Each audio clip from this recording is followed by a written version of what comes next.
John के घर आई चिट्ठी में जो हाथ की लिखावट थी वो किरण की लिखावट से बिल्कुल अलग थी, यानी कातिल कोई और है। और तब स्टालिन को शक हुआ कि जिसने जॉन को मारा उसी ने किरण को भी मारा। किरण ने आत्महत्या नहीं की थी, उसे मारा गया था। फिर फॉरेंसिक रिपोर्ट ने पक्का कर दिया, जॉन के चाकू पर और किरण की बोतल पर एक ही शख्स के फिंगरप्रिंट थे और कातिल जानबूझकर अपने निशान छोड़ रहा था। इसी दौरान डीटीवी चैनल की पत्रकार श्रद्धा हर मर्डर साइट पर पहुंच रही थी और अपनी तरफ से भी जांच कर रही थी। अगले शनिवार पूरे शहर में पुलिस की नाकाबंदी, पर उसी रात एमएलए का बेटा दीपक, एक बड़ा बिगड़ैल, ड्रग्स का आदी, उसके घर में काली हुडी वाली वो कातिल घुस गई। दीपक अगला शिकार था, पर ठीक उसी वक्त दरवाजे की घंटी बजी। 2 ड्रग डीलर अंदर आ गए। कातिल छुपकर बैठ गई। डीलर दीपक के पास आए थे क्योंकि पुलिस की घेराबंदी में वो शहर के बाहर माल नहीं पहुंचा पा रहे थे। एमएलए के बेटे की गाड़ी को कोई नहीं रोकेगा। दीपक राजी हो गया। दीपक गाड़ी लेकर निकला,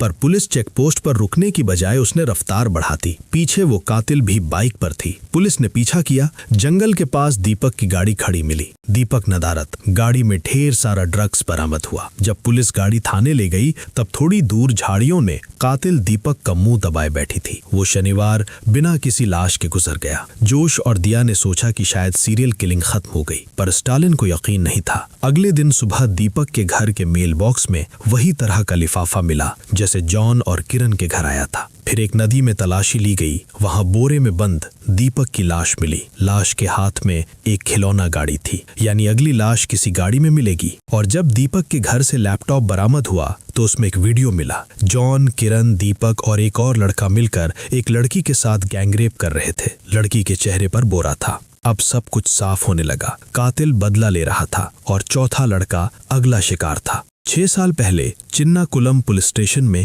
एक गैंगरेप का केस दर्ज हुआ था। पीड़िता कल्याणी 17 साल की थी। केस आगे नहीं बढ़ा था। जॉन, किरण और दीपक उस वक्त हिल वैली बोर्डिंग स्कूल में पढ़ते थे। स्टालिन और दिया हिल वैली स्कूल गए। पता चला चौथे लड़के का नाम था अल्ताफ। फिर वो कल्याणी के घर गए। उसके पिता ने बताया कल्याणी बहुत अच्छी पढ़ाई करती थी। उस दिन बारिश थी, वो दुकान पर अकेली थी। उसके पिता वक्त पर नहीं पहुंच पाए और तभी ये हादसा हुआ। रेप के बाद समाज ने उसे जीना मुहाल कर दिया। एक दिन वो चुपचाप घर छोड़कर चली गई। उसके बाप को भी नहीं पता वो अब कहाँ है। स्टालिन ने फोटो मांगी। फोटो देखकर वो हैरान रह गया। कल्याणी वही है जिसे वो हर मर्डर साइट पर देखता आया था। नया नाम, नई पहचान, पत्रकार श्रद्धा। स्टालिन जब श्रद्धा के फ्लैट पर पहुंचा, वो जा चुकी थी, काली हुडी पहनकर, बाइक लेकर। उसकी रूममेट सेल्वी से पता चला श्रद्धा को कोई चिट्ठी आई थी जिसमें लिखा था कि जिन लोगों ने उस पर जुल्म किया उन्हें उनकी सजा मिलेगी।